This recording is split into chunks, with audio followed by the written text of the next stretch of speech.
लद्दाख से बिहार पे आ जाते हैं। बिहार में आप हैं, पटना में भी हैं। बिहार में आने वाला चुनाव भी है 2025 का विधानसभा। किस प्रकार से भारतीय जनता पार्टी की तैयारी है, उसमें आपकी क्या भूमिका है?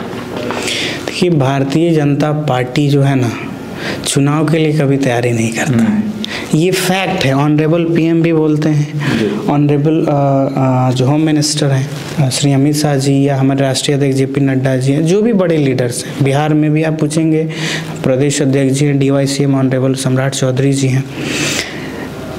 बीजेपी एक चुनाव के लिए कभी तैयारी नहीं करती है, वो डेली प्रोग्रेस में काम करता है, क्योंकि चुनाव के लिए बीजेपी बना ही नहीं है। अगर बीजेपी की हिस्ट्री को आप देखेंगे, हमारी मातृ संगठन है संघ से जो है, हम लोग जो है चुनाव लड़ने के लिए और सत्ता पाने के लिए बीजेपी को राजनीतिक पार्टी नहीं बनाई गई थी। चुनाव से पहले मैनिफेस्टो जारी किए जाते, सभी पार्टियां करते, भारतीय जनता पार्टी हो या कांग्रेस हो या यहाँ की क्षेत्रीय पार्टी JDU हो, RJD हो, LJP हो, सभी जारी करते हैं। वैसे भारतीय वो भी तैयारी ही है। वो चुनाव की तैयारी नहीं है, वो तो हम प्रॉमिस कर रहे हैं कि हम सरकार में आएंगे तो करेंगे। मोदी गारंटी है वो, जो ऑनरेबल पीएम बोलते हैं करते हैं। तो वो विजन डॉक्यूमेंट है कि हम रोड मैप है वो तैयारी। वो तो हम, आपने जो पूछा कि आपकी तैयारियां कैसे होती हैं, तो किसी चुनाव के लिए हम तैयारी नहीं करते हैं, तत्पर है एनी टाइम। कल भी चुनाव हो जाएगा, बीजेपी का हर एक मंडल स्तर, बूथ स्तर तक का कार्यकर्ता तैयार है चुनाव लड़ने। मुझे पूछने पीछे रीजन ये था कि कल ही तेजस्वी यादव जी घोषणा किया है कि हमारी सरकार आएगी तो हर एक महिलाओं को 2500 की मासिक वेतन दी जाएगी। तो कल तो महिलाओं को लुभाने के लिए दे दिए। अब इस पे आपकी कटाक्ष क्या रहेगी? किस प्रकार से आप योजनाएं लाएंगे जो आप लोगों को, बिहार की जो जनता है, आप लोगों को वोट करेगी? 2 पॉइंट है। आपने पूछा कि आपका विषय, आपका मत क्या है तेजस्वी यादव पे। पहले मैं उस पे आता हूँ। तेजस्वी यादव जी ने जो कहा, पहले तो उनको ये बताना चाहिए कि जब वो सरकार में थे, जितने समय के लिए थे, अगर उनके माइंड में ये प्लान था, या फिर पता नहीं, उनके माइंड में तो रहता नहीं है कुछ प्लान, उनके जो भी सहयोगी हैं या फिर जो भी उनकी टीम है, उनको बताया, चुनाव के वक्त करना चाहिए था। पॉइंट 1। पॉइंट 2, वो उस माता पिता के लड़के हैं जिनकी सरकार में लोग सैलरी पाने के लिए सुसाइड कर लेते थे। अगर आपको जानकारी नहीं हो तो मैं बताना चाहूँगा, स्टेट ओन्ड जो इंस्टीट्यूशन, मैक्सिमम इंस्टीट्यूशन में सालों साल सैलरी नहीं मिली थी, और यहीं हाई कोर्ट के सामने एक युवा ने अपने आप को जला दिया था। इसलिए जला दिया था कि उसके घर में अनाज नहीं था और पैसे जॉब करने के बावजूद सैलरी नहीं मिली थी। तो ये क्या बोलेंगे कि हाँ हम देंगे, क्या करेंगे? तो ये हमारे यहाँ भोजपुरी में लबरा इंसान भी इनके लिए छोटा शब्द है। अच्छा, कि लबरा है, उनके बारे में कमेंट करना ही गलत है। अब दूसरे पहलू पे, फैमिली में, मतलब सिंस पॉलिटिक्स में फैमिली पे नहीं जाना चाहिए, लेकिन सत्य है, उसको नकारा नहीं जा सकता है। इनके फैमिली में इनकी भाभी जो हैं, इन्होंने वक्तव्य दिया था पब्लिकली, और कोर्ट में भी उन्होंने कहा है कि इन्होंने और इनके परिवार ने मानसिक और शारीरिक रूप से उनको प्रताड़ित किया। तो जो अपने परिवार में एक महिला को हक नहीं दिला सकता है, वो दूसरे को क्या दिला पाएगा? अब वो हम लोग दूसरे पक्ष पे आते हैं, जो से आपकी क्या योजना रहेगी, मतलब सरकार जैसे चुनाव। दूसरा पार्ट आपका था, मैं उसमें भारतीय जनता पार्टी या NDA सरकार जो चल रही है, इनका क्या मत रहेगा जी। तो ये टॉप लीडरशिप डिसाइड करता है क्या होगा। हमसे राय मांगी जाती है तो हम अपना राय देंगे, और हम लोग देते हैं, क्योंकि भारतीय जनता पार्टी के बूथ के कार्यकर्ताओं से भी राय मांगी जाती है कि हमारा विजन डॉक्यूमेंट क्या होना चाहिए।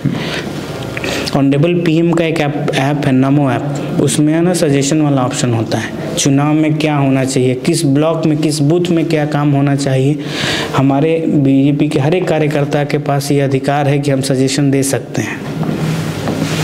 हवाई कुछ नहीं होता। इसीलिए बीजेपी का जो भी विजन डॉक्यूमेंट होता है या मोदी की गारंटी जो होती है ना, वो ऑथेंटिक होता है, मतलब जनता को भी पसंद, जो लीडरशिप कहती है वो करती है। 99 नहीं 100% करती है। आप देख लीजिए, यही भारतवर्ष और यही बिहार है। हमारा चंपारण जो है नक्सल प्रभावित क्षेत्र हुआ करता था।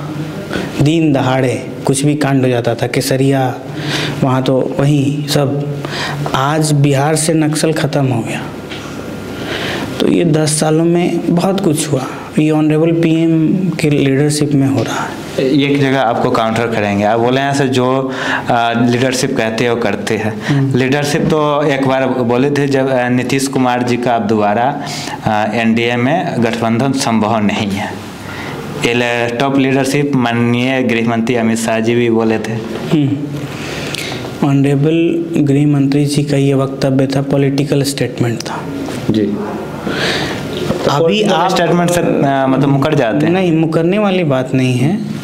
बिहार के लिए आप जब भी बिहार एनडीए की जब सरकार बनी दोबारा, ऑनरेबल सीएम नीतीश कुमार जी के लीडरशिप में बिहार में एनडीए की जब सरकार बनी, तो उसमें हमारे जो भी टॉप लीडरशिप हैं उनका वक्तव्य आया था। बिहार के लिए और बिहार वासियों के लिए सरकार बनाई गई थी। वो जो छोटे काल का जो सरकार रहा था नीतीश जी के साथ, तेजस्वी जी के साथ, उस समय का क्राइम रेट आप देख लीजिए। पटना तो कहते हैं हमने जॉब बहुत दिया तेजस्वी यादव। अगर जॉब क्या, वो मतलब बच्चा की तरह बात करते हैं। एक दिन में जॉब निकाल दिए थे क्या? 99 100% जो जॉब था, प्रोसेस था, एनडीए काल में चालू हो चुका था। लेकिन उनका कहना है जब पॉलिटिकल स्टंट किए थे, वो स्टंट किए थे। सरकार में जॉब देना, उस जिस विभाग में थे, हमारे सारे लीडरशिप का बयान देख लीजिएगा, जिस विभाग में वो मंत्री थे वहाँ कितना जॉब दे पाए थे? एक भी नहीं। अब कुछ भी कह लेंगे कि हमने दिया है, क्रेडिट फ्री में ले लेंगे, तो क्रेडिट अगर इसका ले रहे हैं तो वो जो लोग मरे हैं उसका भी क्रेडिट उन्हीं को जाता है जो शराब से मरे हैं। शराब वाली बात नहीं, जो उनके पिताजी के कार्यकाल में जो सैलरी के लिए अपने आप को उसको आत्मदाह करना पड़ा, एक इंसान को मतलब मरना स्वीकार हुआ, वो कितना कष्टदायक समय होगा उसको फील भी कर सकते हैं क्या? वो संध्या के बाद तो फील करते नहीं होंगे। नया बिहार बनाने की वो बात करते हैं। कैसा वाला? जो पुराने को भूल जाइए, नया बिहार बनाएंगे। बोलो जो गलतियां पिताजी से हुई उसको आप याद किसी का मर्डर कर दीजिएगा और बोलिएगा कि गलती हो गया। उनके पार्टी के कुछ लीडर्स जो अभी उनके साथ नहीं हैं, जो आईएएस वगैरह का कुछ फ्लोटिंग न्यूज़ नहीं है, ऑथेंटिक न्यूज़ है कि ये लोग मतलब आईएएस के बदन पे पेशाब कर देते थे। सुनिएगा, मैं नाम नहीं लूँगा किस लीडर का वक्तव्य है, सारा ऑनलाइन अवेलेबल रहता है आज। उनके पिताजी के कार्यकाल में एक आईएएस की वाइफ सुरक्षित नहीं थी। ये छोटा छोटा विषय जो आया सामने उस वक्त, इनके पिताजी का वक्तव्य होता था कि रोड नहीं बनवाते हैं कि पुलिस नहीं पहुंचेगा। नहीं, क्या बोलेंगे ये? मतलब ना विजन है। संध्या के बाद इनके बात करिएगा, कभी मिलेंगे तो क्या बोलते हैं। चले अब लास्ट क्वेश्चन हम लेंगे। अब बिहार से रिलेटेड रहेगा, कोई पॉलिटिकल नहीं रहेगा। बिहार का जो विशेष राज्य की दर्जा मांगा जाता है, ये इसको जब एनडीए आते हैं, नीतीश कुमार मिलते हैं, तो इसको लोग भुला जाते हैं, और जब वो एनडीए से बाहर जाते हैं तो ये चीज़ें बार बार चलती हैं। तो बिहार को विशेष राज्य की दर्जा मिलेगी या नहीं?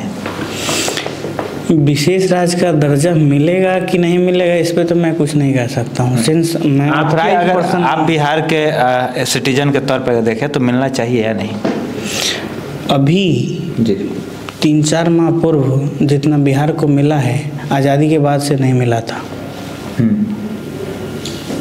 बाकी हम क्या बोले, विशेष पैकेज के मतलब पैकेज पर ही रहना चाहिए, विशेष राज्य के दर्जा नहीं मिलता। विशेष राज्य जो ये लोग कहते हैं उसके अंदर पॉइंट वाइज डिस्कशन कर सकते हैं, क्या क्या क्या लाभ है, क्या हानियां हैं। यूपीए सरकार थी इतने दिनों तक, इनके पिताजी रेल मंत्री थे, वो जब इनकी माताजी सीएम थी तो जो फंड आता है, सेंटर से अलॉटेड फंड आता है, तो ये लोग एक सर्टेन अमाउंट वापस कर देते थे कि हमारे पास काम करने के लिए हमको, मतलब ये पैसे वो कहाँ खर्च करें पता नहीं। तो ये तो शायद एनडीए के रहते हुए भी हुआ है। नहीं, फंड कभी वापस पीछे के अगर बात करें पीछे 5 साल के पहले भी, तो फंड जो सेंट्रल गवर्नमेंट के हैं वो फंड रिटर्न भी हुए हैं? नहीं हुए हैं। नीतीश कुमार जी स्वयं बोले हैं? नहीं, मुझे जानकारी नहीं। चलिए, हम अपनी बातचीत है यहीं पे ख़त्म करेंगे और भी आगे आपको जानकारी देंगे और भी बात करेंगे।